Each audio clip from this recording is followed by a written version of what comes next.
اچھا کرو گے تو اس کا بدلہ اچھا پاؤ گے۔ ہمیں دائمی زندگی کے لیے پیدا کیا گیا ہے۔ ہماری زندگی موت پر ختم نہیں ہوتی، موت کے بعد شروع ہوتی ہے۔ یہ تو بس امتحان ہے، امتحان کی جگہ ہے، یہاں اچھا اعمال کرنے کے لیے بھیجا گیا ہے۔ سب کو معلوم ہے دنیا خالی مقام نہیں ہے۔ کسی نے تکلیف سے زندگی گزاری، کوئی بڑی شان سے زندگی گزاری، کوئی بھوک پیاس میں زندگی گزاری، مگر دونوں نے آخرکار دم توڑ دیا۔ موت نے آ کر کہا کہ یہ تمہارے خالی مقام نہیں۔ یہی معاملہ ہر انسان کے ساتھ ہونے والا ہے۔ اسی لیے اللہ نے کہا فمن شاء اتخذ الی ربہ مآبا۔ تھوڑی زندگی ہم نے تمہیں دی ہے اور تمہارے سامنے دو راستے رکھے ہیں، ایک خیر کا ہے، ایک شر کا ہے۔ خیر اور شر انسان کے ساتھ جڑا ہوا ہے۔ جب بھی انسان کے اندر جب خیر کی بات پیدا ہوتی ہے تو وہ اسے کرنے کے لیے اگر سستی محسوس کرتا ہے تو سمجھ لو کہ شیطان اسے خیر کی طرف جانے نہیں دے رہا ہے، اور کوئی شر کی طرف جا رہا ہے، اسے احساس و افسوس نہیں ہو رہا ہے تو سمجھ لو شیطان نے اسے بھٹکا دیا ہے۔ خیر اور شر کی اس جنگ میں ایک اختیار ہم نے جو انسان کو دیا ہے، وہ چاہے تو اپنی ناگواریوں کو توڑ کر خیر کی طرف جا سکتا ہے اور اس کے لیے وہ بہتر ہے۔ اور شر تمہیں بار بار خوبصورت بن کے آئے گا، اچھا نظر آئے گا، آپ کو جھوٹی امیدیں دلاتا رہے گا۔ آپ اس جھوٹی امیدوں پر توجہ کر کے اس کے پیچھے اگر لگ جاؤ گے، یقیناً تھوڑے دن تو اچھا نظر آئے گا لیکن آخرت برباد ہو جائے گی۔ ہمیں اپنی زندگی اللہ اس کے رسول صلی اللہ علیہ وسلم کے قانونوں کے ساتھ گزارنا ہے۔ یہاں ہمارا امتحان ہے۔ اس امتحان میں اگر ہم پاس ہوں گے تو ہماری دائمی زندگی بہت خوبصورت ہوگی۔ اگر اس امتحان میں اگر ہم فیل ہو جائیں گے، ہماری دائمی زندگی بڑی بھیانک ہوگی، بڑی خطرناک ہوگی۔ ہم اچھے اعمال کر کے اس دنیا سے جائیں گے۔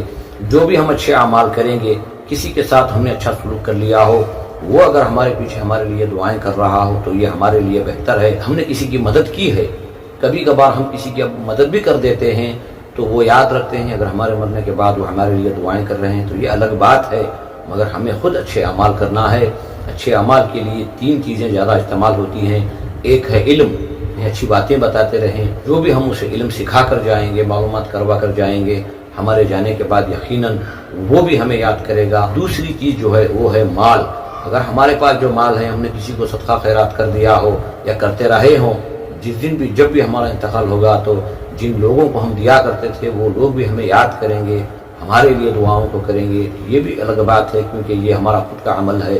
اور تیسری چیز جو ہے وہ ہے ہماری طاقت کے ذریعے سے ہم نے اگر کسی کی مدد کی ہوگی، اگر کسی کے برے وقت میں ہم کام آ گئے ہوں تو یہ بھی ایک بہت بڑی نیکی ہے۔ ہمارے مرنے کے بعد وہ بھی ہمیں یاد کریں گے اور ہمارے لیے کچھ نہ کچھ اجر و ثواب کا ذریعہ بن سکیں گے۔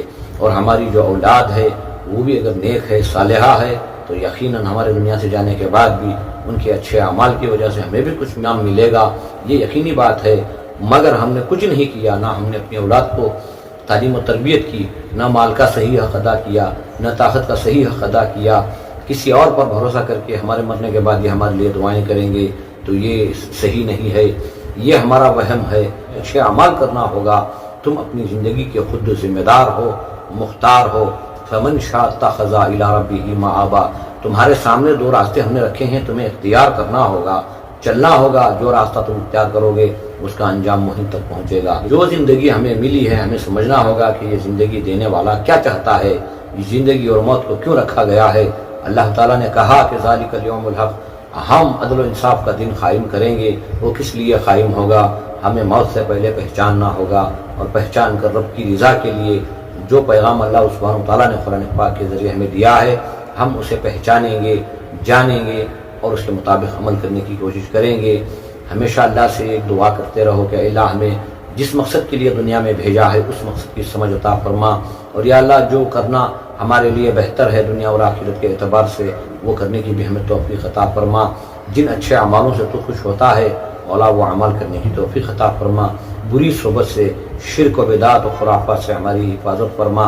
اے اللہ عدل و انصاف کے دن ہمیں رسوا نہ کرنا، جیسے کہ ایک دعا ہے وہ دعا کو پڑھتے رہا کرو، اللہم اغفر لنا قبل الموت، اے اللہ موت سے پہلے ہماری مغفرت فرما، ورحمنا عند الموت، اور موت کے وقت پر ہم پر رحم فرما، ولا تعذبنا بعد الموت، موت کے بعد کہیں ہمیں عذاب نہ دے دینا، ولا تحاسبنا یوم القیامہ انک علی کل شیء قدیر، قیامت کے دن اے اللہ ہمارا حساب و کتاب نہ لینا، تو ہر چیز پر قادر ہے، تو یا اللہ بغیر حساب و کتاب کے معاف بھی کر سکتا ہے۔ دعاؤں کو کرتے رہنا، اپنے ایمان کی حفاظت کے لیے بری صحبت سے بچنا، برے کاموں سے بچنا، یہی ہماری زندگی کا اصل مقصد ہے، سمجھو۔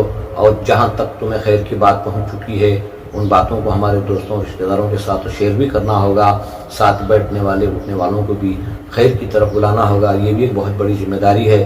اللہ نے ہمیں کہا ہے کہ کنتم خیر امۃ اخرجت للناس تأمرون بالمعروف وتنہون عن المنکر، ساری امتوں میں تمہیں چھان کر بھیجا گیا ہے، تمہیں بہتر امت کہا گیا ہے، کیونکہ تم خیر کا کام کرتے بھی ہو اور دوسروں کو خیر کی دعوت دیتے بھی ہو، خود بھی برے کام سے بچتے ہو اور دوسروں کو بھی بچانے کی کوشش کرتے ہو۔ یہ سلسلہ اگر چلتا رہا تو یقیناً اللہ کے فضل و کرم سے ہماری دنیا اور آخرت کامیاب ہوگی۔ اگر خیر کی باتیں کرنا چھوڑ دو گے، لوگوں کو خیر بتانا چھوڑ دو گے، کہیں ایسا نہ ہو کہ ہم پر کوئی فتنے عام موجود ہو جائیں اور ان فتنوں کے آنے کے بعد ہم دعاؤں کو کرنے لگیں تو ہماری دعائیں قبول نہ ہو۔ ایسے حالات، ایسے وقت کو آنے سے پہلے ہم بارگاہ الہی میں دعائیں کریں گے کہ اے اللہ ہمیں دین کی صحیح سمجھ عطا فرما، موت تک ہمیں ایمان والے بن کر زندگی گزارنے کی توفیق عطا فرما، اور جب بھی ہمیں موت آئے یا اللہ تو ایمان کی حالت میں موت آئے، ایسی دعاؤں کو کرتے ہوئے ہمیں زندگی گزارنا ہے۔